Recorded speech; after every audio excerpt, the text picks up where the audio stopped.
Do you feel like you're always struggling?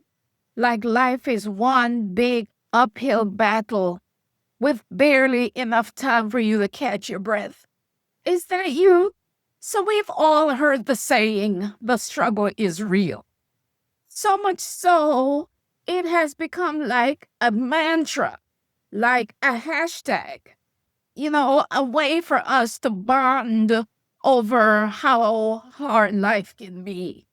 Bills, burnout, breakups, body image, mental health, motherhood, Monday. We struggle with Mondays. Yes, life does bring challenges. That part is real. But I want to suggest something radical. What if the struggle is not real? Because pain doesn't exist. It does. And not because life is always easy, because, okay, it's not, right? But because struggle is not what's happening. Struggle is how we're relating to what's happening. It's the mental grip that we place around it. Because what if we ask ourselves some questions like, what if the struggle is not real? What if the struggle is not a natural part of life, but a story, one we've been conditioned to believe? You see, most of our struggle is not coming from the outside world. It's coming from the stories, the conditioning, and the disconnection from our original self. But what if the true self doesn't struggle? It flows instead. This is a topic I've been wanting to cover for a long time, but I had to work some things out in my own head before presenting. Could I let go of struggle mentality myself? It took some work, but who would prefer struggle over peace of mind, over flow? I choose not to struggle. For generations, we've been conditioned by systems, by trauma, by survival, to equate in with purpose and suffering with strength. And while we honor our resilience, we're not here to build altars to struggle, because the struggle is not real. Struggle is an illusion. Our belief in struggle is what makes it real to us. The illusion is that struggle equals worth, that you have to hustle, grind, and suffer in order to deserve love, peace, or purpose. That belief in struggle did not start with you. It was inherited, passed down through generations, shaped by survival, systems of oppression, and the glorification of hardship. And that's what I thought when I watched the movie Straw, glorification of hardship. But we won't talk about that right now. And we've internalized struggles so deeply that ease feels suspicious and joy feels unreal, and joy feels unearned, even unnatural. Do you realize we actually have to work hard at experiencing joy? You realize that? You tell me, how often do you experience real, sustained joy? Tell me. We feel more struggle than we feel joy. That can't be right. And we willingly hand ourselves over to struggle because we are disconnected from our original natural self. So we perceive life as a battleground. But the true self doesn't fight life, it flows with it. Here's the truth. Struggle is not your birthright. It's a program. It is something we have created to justify systems that thrive on burnout, to justify a world that profits when we forget that we're already enough, to justify our existence in systems that told us we had to earn love, prove worth, and call it noble to suffer. And so once we begin to see struggle for what it is, we can begin to uninstall it and live from a place of alignment and not exhaustion. Struggle is a belief passed down in silence and in phrases like, life is hard and you gotta work twice as hard to get half as much. But what if we let go of that type of ideology? What if we were allowed, divinely designed, to live well with grace and power?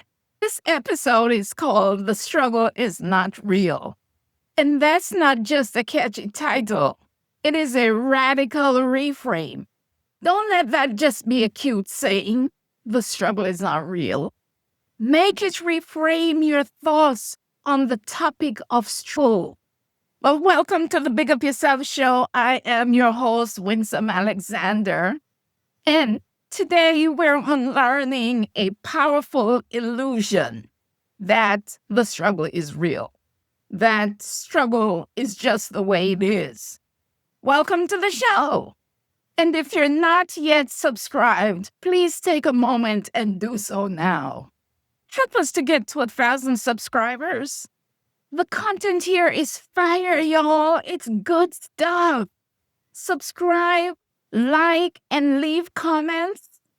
Comment 1,000 right now so that YouTube will recommend this to more people. Comment 1,000. And everyone needs to see this video right here. Okay? So again, please subscribe, like, and leave those comments. Those comments are gold in these YouTube streets. Okay? Your comment matters. Thank you. So what if instead of struggle, ease was your true inheritance? At the end of the video, I'm going to provide 7 tips for releasing the struggle mentality and embracing ease. Simple, practical, everyday things that you can do to reprogram your response to struggle. It'll come towards the end. But I have so much goodness here for you. Just keep watching. So what if joy was your alignment? If you become more aligned, you automatically have more joy, you know? I heard some time ago that where there's joy, there is abundance. We can create the state of joy instead of the state of struggle. And the state of joy will help us align, right? Align with abundance. Because that's what we're seeking. We're seeking abundance more than we're seeking serenity, right? But we are programmed to do the very thing that repels that abundance. We're programmed to struggle. We're programmed to respond as if everything is difficult. Everything is an emergency and everything requires hysteria. That's struggle mentality. Stephanie Perry on YouTube, find her right here on YouTube, Stephanie Perry, Perry. She is an advocate for ease. And the first time I heard her talking about ease, I was like, no, she did not put words to the thoughts that I've been harboring in my head for years. And yes, She's a woman of my own thoughts. Stephanie Perry. Her motto is, I do as little as possible. I love it. She does not subscribe. She doesn't subscribe to struggle. And guess what? Because she lives with that mentality, her life falls in line. So I ask you again, what if ease were your true inheritance? And what if joy was your alignment?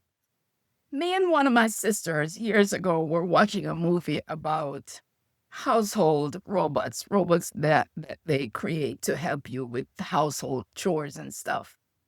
And I said, I want one of those. I want one. They call them appliances. When they become available, yes, I will be first in line to get me one. But my sister said, that's for lazy people. Me? I said, I like convenience. I love being able to just relax. Look, my mind is already overactive. It can go, go, go, go, go. Unless I purposely do things to calm it down. That go, go, go becomes counterproductive if it's not managed. So yeah, every chance I get to relax and not struggle, I'm going to take it.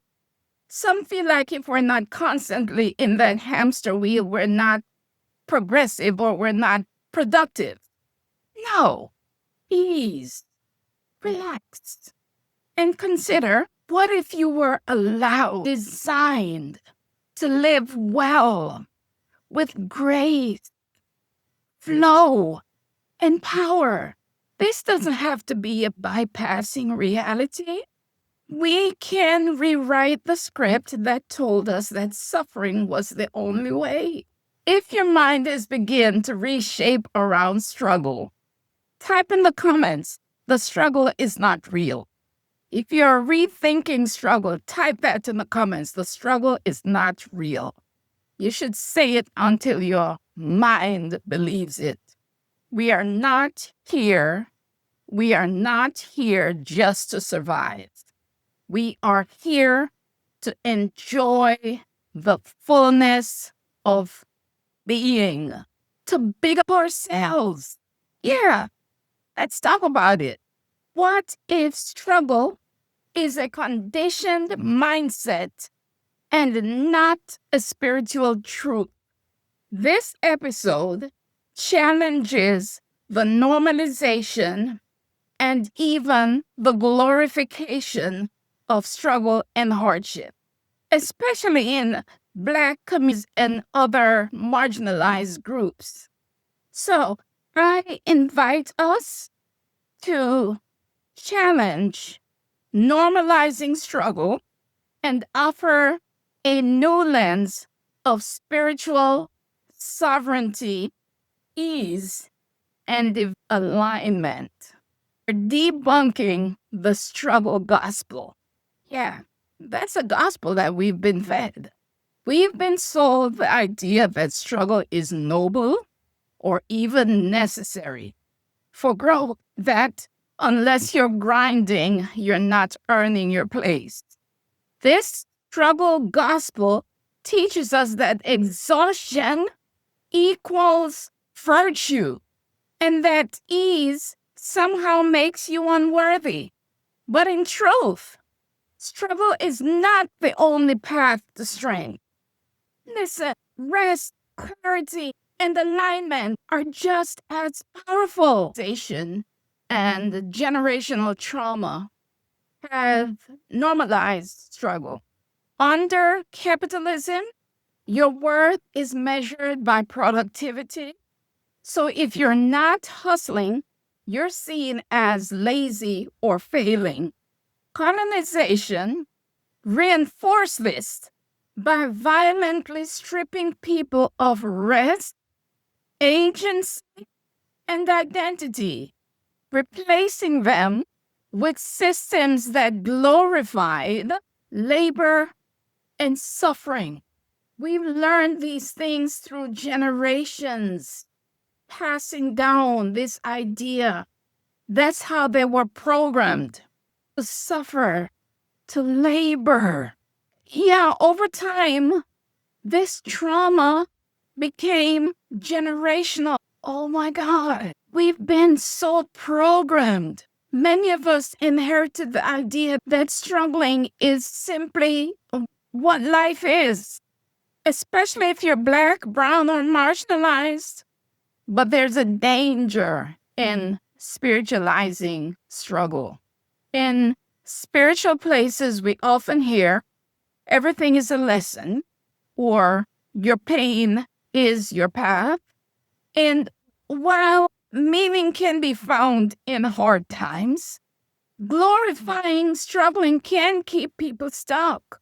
When we spiritualize struggle, we may unintentionally shame those who seek ease, joy, or abundance, as if those things are less sacred. But true spiritual awakening is not about enduring more pain.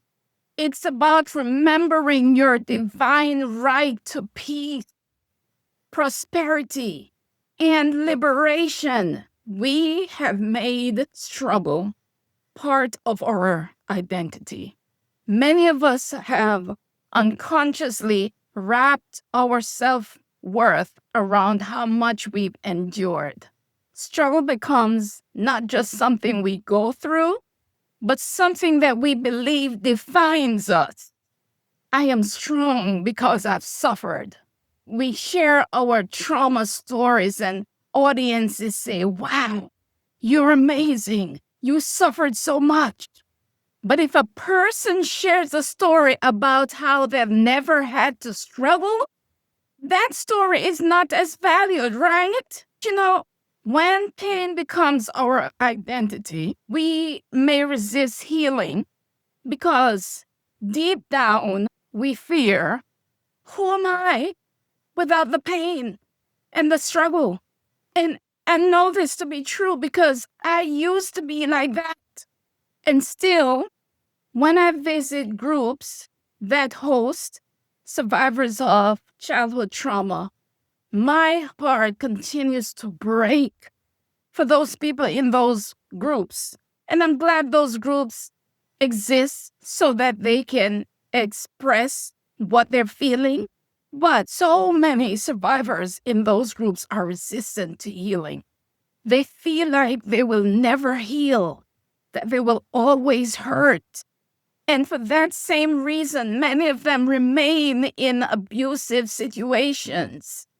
They can't see themselves as free, as whole, and joyful. They really, really can't. They have no idea who they are without the struggle. Oh my God. I know, because I used to be that person. But what about you? Where have you normalized struggle in your life? If you're brave enough, if you're healing enough, put that in the comments.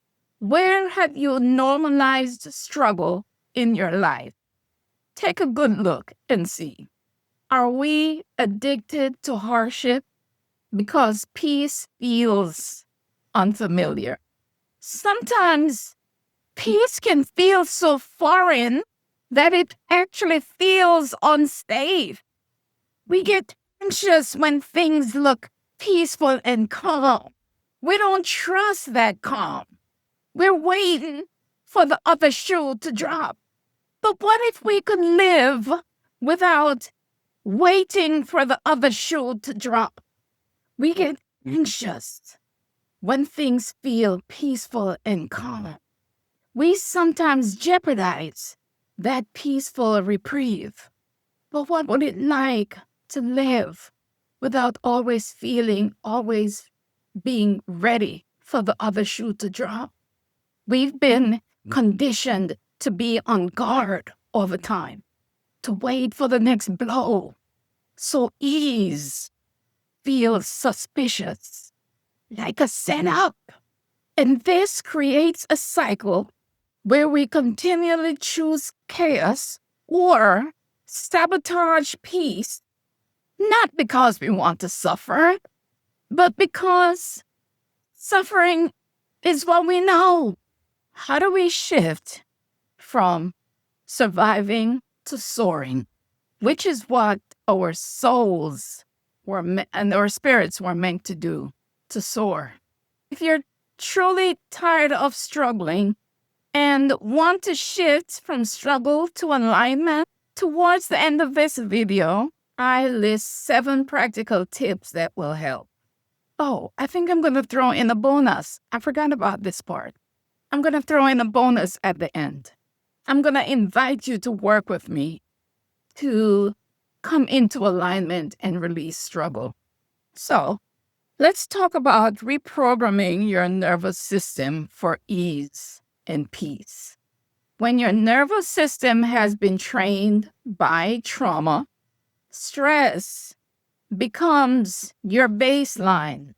Some of us are so stressed we don't even realize how stressed we are, because that's our permanent state, stress.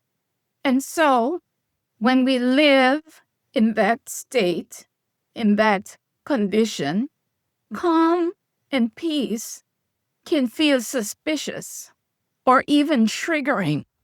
You know, some of us can't sit still and relax. We don't know how to relax.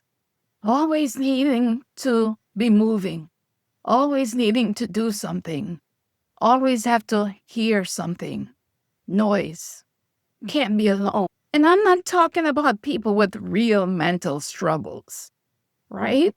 I mean, some of us who just have not learned to prioritize rest. Listen to this.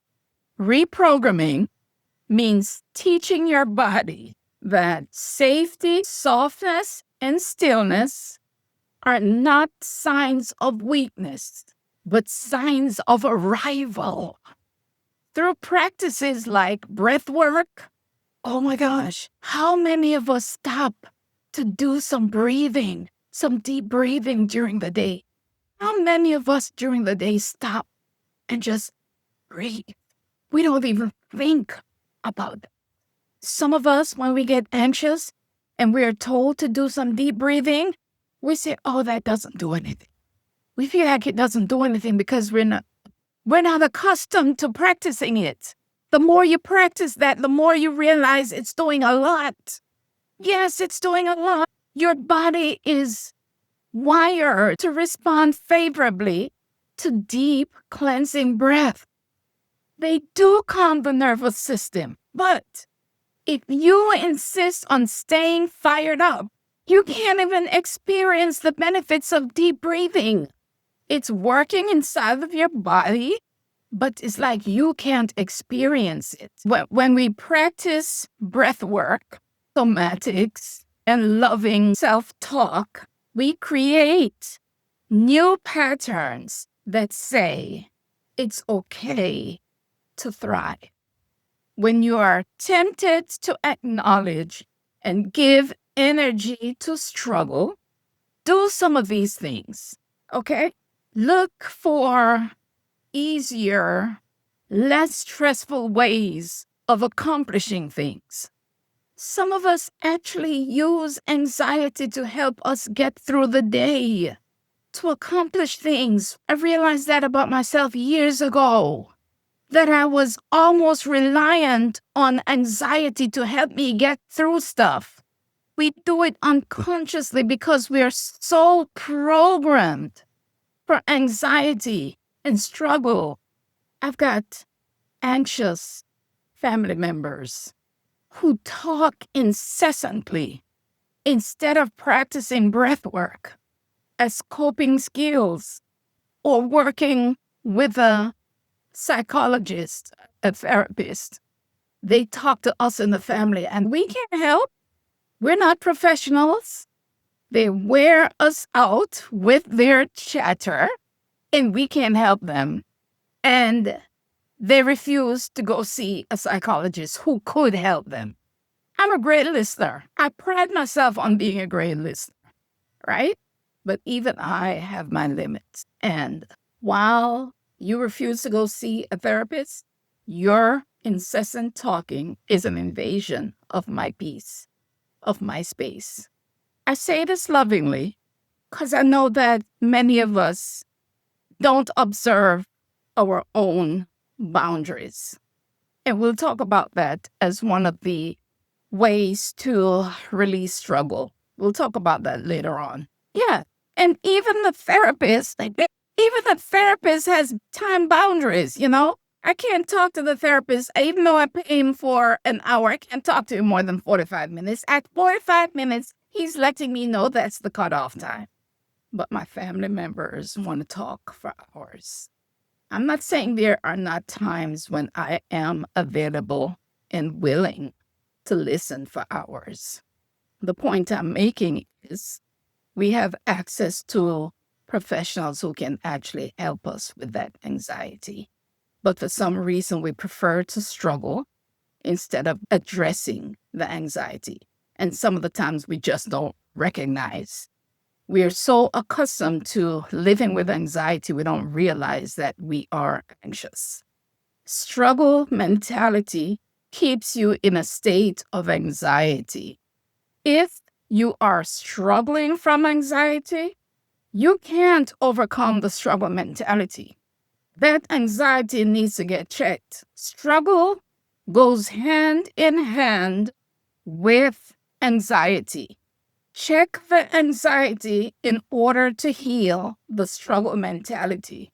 For some, that might even mean medication and therapy or coaching of some sort. So, to reprogram your nervous system, it might be helpful to work with a therapist on calming practices to help you learn to self-soothe.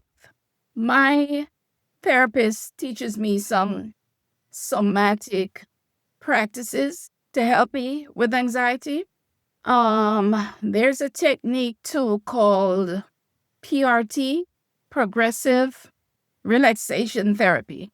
Friend of mine who's a therapist has done brain spotting on me.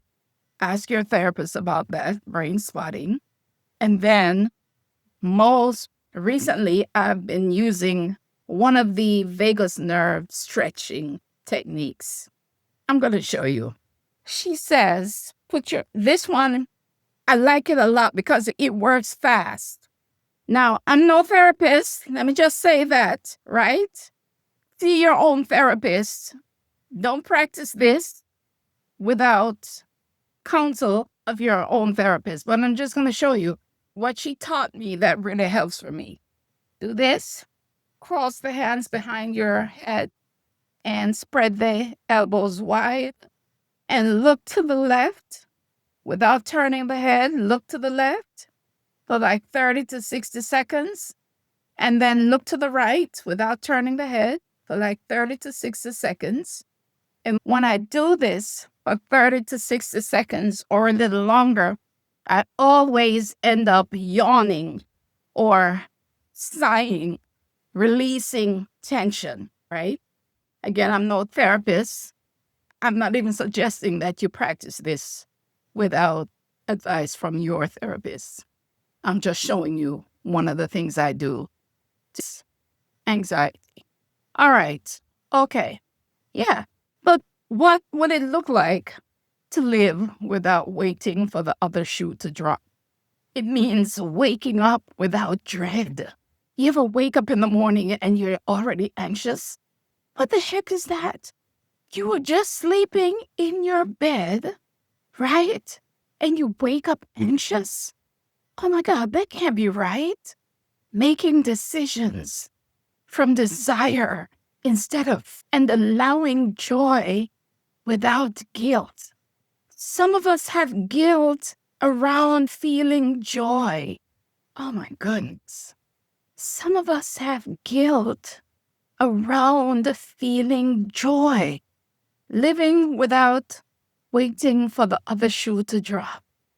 It's the freedom to exhale, to finally stop rehearsing disaster in your mind and start rehearsing joy. What if you just decided to just start rehearsing joy in your mind every chance you got? Rehearse joy, peace, and possibility, and that's what's going to come to you. you keep rehearsing struggle, that's what you're going to continue to get. Living like this is not delusional. It's revolutionary, especially for those of us who've been taught that calm is a setup. From a spiritual standpoint, ease, abundance, and joy are your birthright.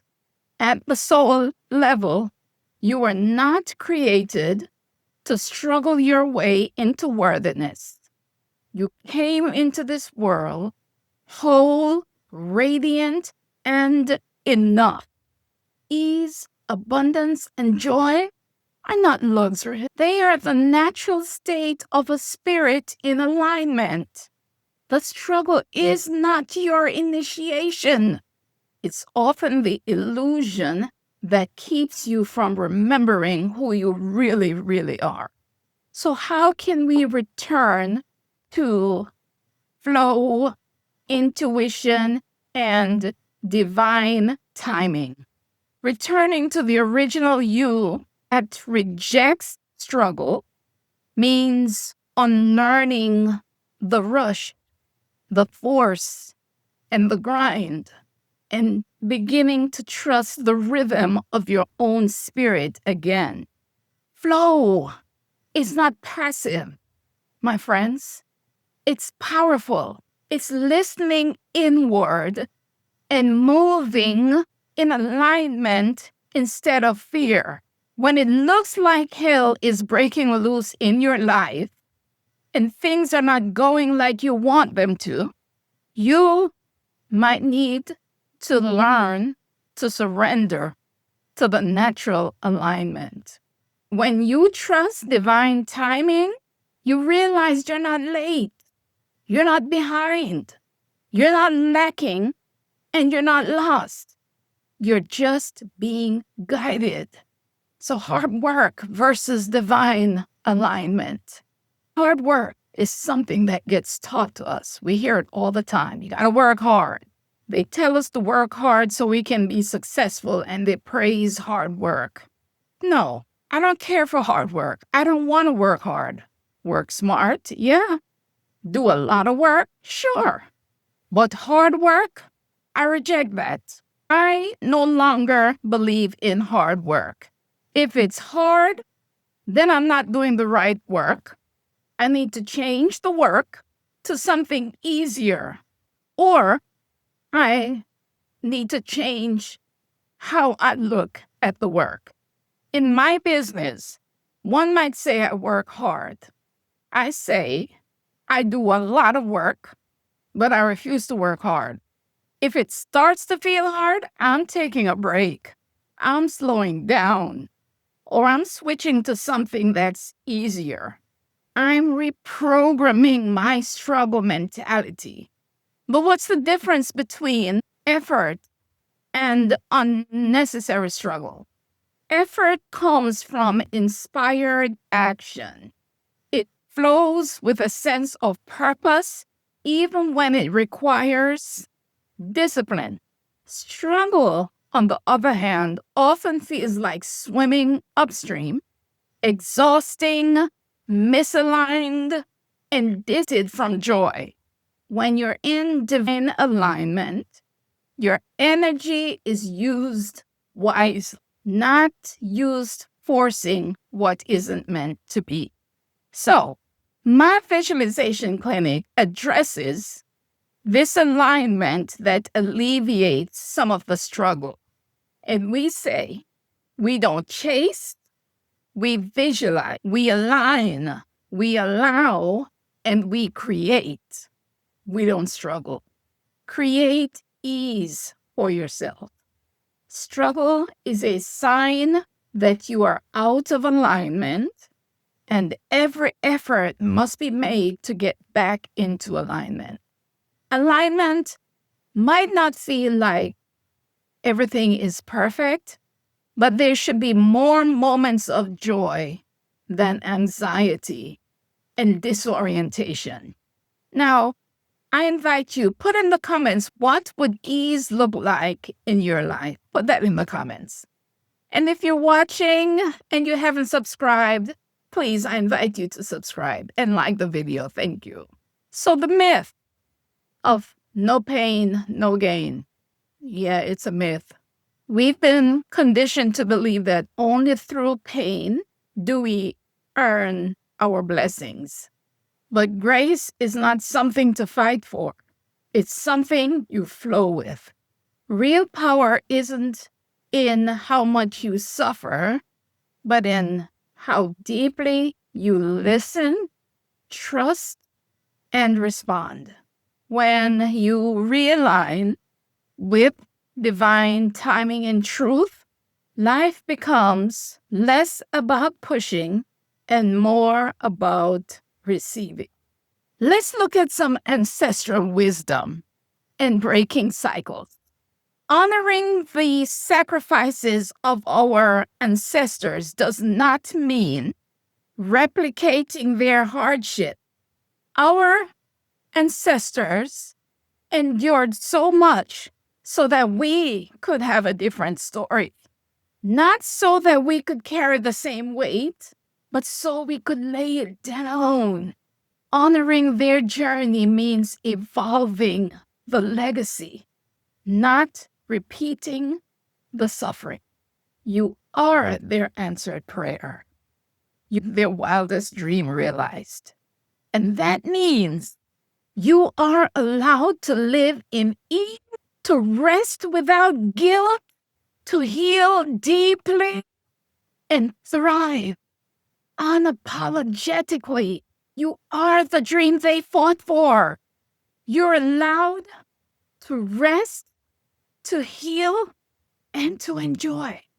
Breaking cycles is not betrayal. Rather, it's a sacred continuation. You bring honor to your lineage by not staying in struggle, but by choosing joy, choosing peace, and choosing a life that's flow. So let this be your permission slip. You do not have to earn your worth through pain. Your being is enough. Your joy is sacred. And the struggle, that's not your only story. You are here to soar, not just survive. Struggle is not sacred, my friends. It's not a badge of honor. Ease is not laziness. It's alignment, okay? And so I want you to say this affirmation. If you want to begin rejecting the struggle mentality, say this affirmation. I release the identity of struggle. I am aligned. I am sovereign. I am free. Put that in the comments as well. I release the identity of struggle. I am aligned. I am sovereign. I am free.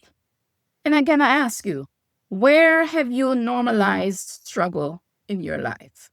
And what would ease look like for you? Put them in the comments. There was a coworker I had who would often say, we're all in survival mode. No.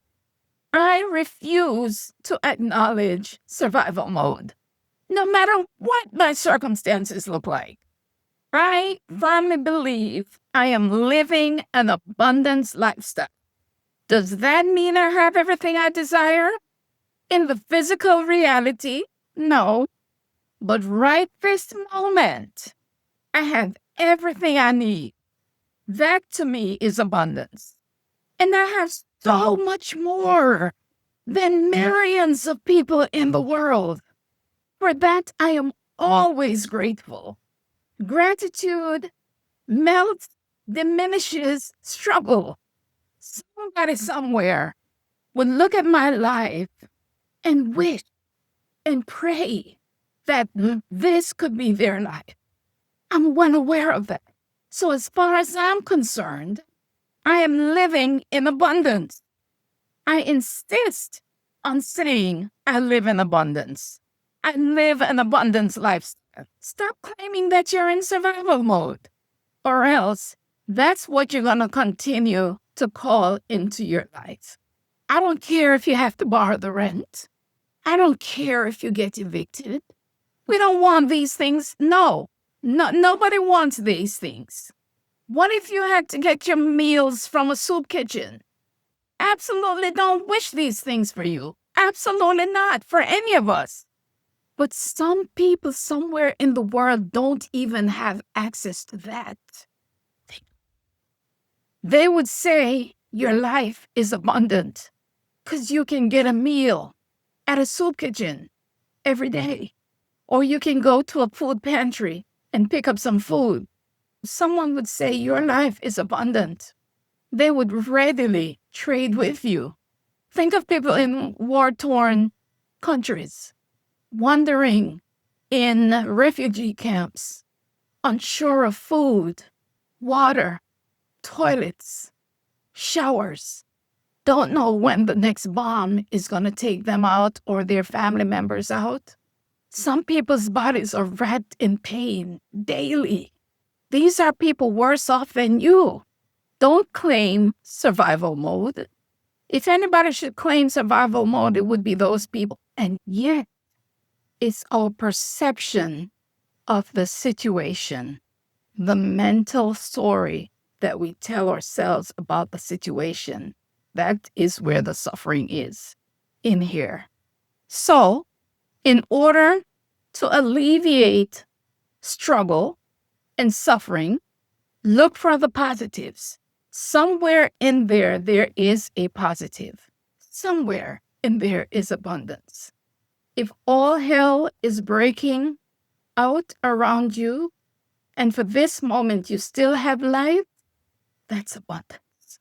Let go of the struggle mentality and make room for ease. Is that hard to do? There goes struggle mentality again, thinking this is hard to do. It's how you think about it that makes it hard. Change the way you think about it if you want to make it easier. All right, so now I promised you 7 tips. I'm going to see how fast I can go through these tips. If you are truly tired of struggling and truly want to shift out of struggling and into alignment to reprogram your nervous system for peace and ease, here are those 7 tips. Number 1, start your day off slowly. This is something I've been doing consciously of late and being really grateful for it. Instead of jolting into the day, give yourself a soft start. This could be 5 minutes of stillness, of sipping tea while doing nothing else. Slowness tells your system we are not in danger. I do my visualizations mostly in the morning, and I'll do some journaling. I'll let myself daydream or read, but just consciously slow down, right? Move a little slower. Take a nice shower. Do some gentle stretching or exercise. I've been doing these dance moves. So relaxing. But whatever you do, just allow yourself to slow down a little. Now, if you have to rush out to work in the morning, still try to settle your anxiety and be conscious of the habit of rushing. That keeps you in flight or fight mode. That keeps your anxiety high. That reinforces that sense of struggle. So maybe get up a half an hour earlier so you can lay down and breathe for a while, so you can move a little slower in the mornings. As you're getting ready, get ready slowly. Take a moment to visualize the day going well for you. If you commute, leave a little earlier so you're less anxious driving. Your intention is to begin to reprogram your nervous system to remain calm. I know some of you are thinking right now, easy for you to say, Miss Thing. I have to do this in the morning, and I have to do that, and I have to do the other. I don't have time to slow down. Make time. Your peace is worth it. Here's one major way I avoid struggle in my life. I get to the airport way early. Yeah, I don't want to have to rush to check in. And I want to leave room in case something happens. I have time to recover or fix it. I don't want to be nervous at security and at immigration, afraid I'm going to miss my flight. I can alleviate all of that stress on my nervous system by showing up way ahead of time to deal with probably unexpected delays and have a leisurely walk to my gate. I'd rather sit at the gate for 2 hours in peace and quiet. Not exactly quiet, the airport gets noisy, but I'd rather sit there, right, than to be rushing to get there in anxiety, rushing through check-in, rushing to get to the gate, if at all I can help it. But practice micro restorations throughout the day. Pause for like 30 to 60 seconds. Take 3 deep breaths. Roll your shoulders, right? Close your eyes. These tiny resets regulate the nervous system and break the cycle of hustle. I showed you that exercise earlier, the vagus nerve stretch. Take breaks during the day as often as you need to, or just take them on purpose. One reason I left one job was because they didn't support us taking breaks and working 9 to 10 hour days with just one 30-minute lunch break. No. I wasn't going to continue doing that to myself. That was too taxing on my nervous system. I could not allow myself to continue being abused like that. In my business, I work focused, and sometimes I work many, many hours. But when I start to feel stretched, you best believe I'm going to take a break. I might take a nap and come back refreshed. I crown myself the queen of naps. My rest is that important to me. I don't function very well without adequate, plenty of rest.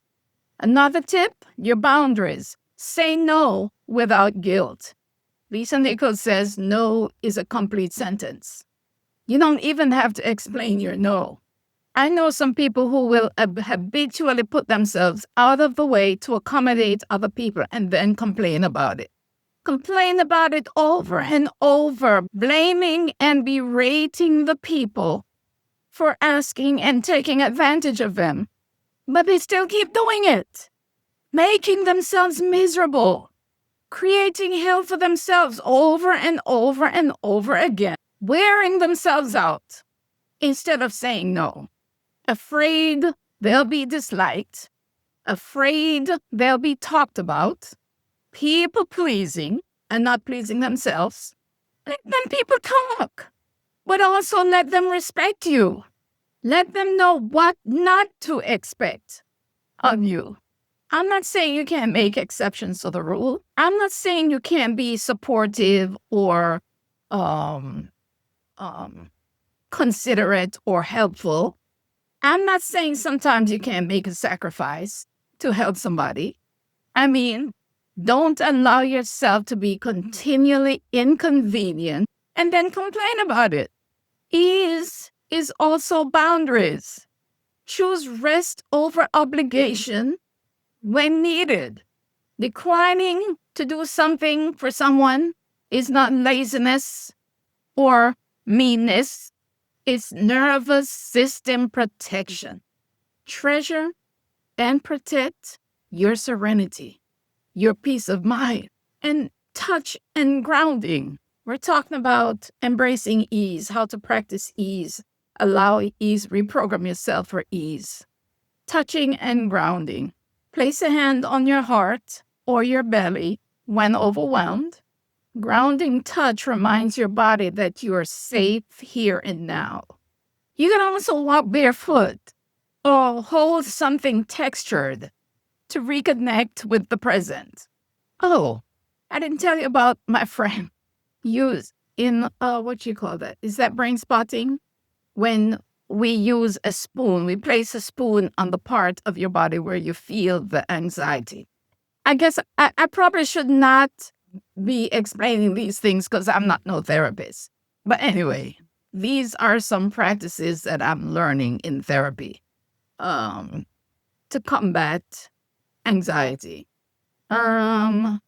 Maybe one reason we in Jamaica and the Caribbean were so able to handle stress and show less wear and tear because of it was because we often went barefoot.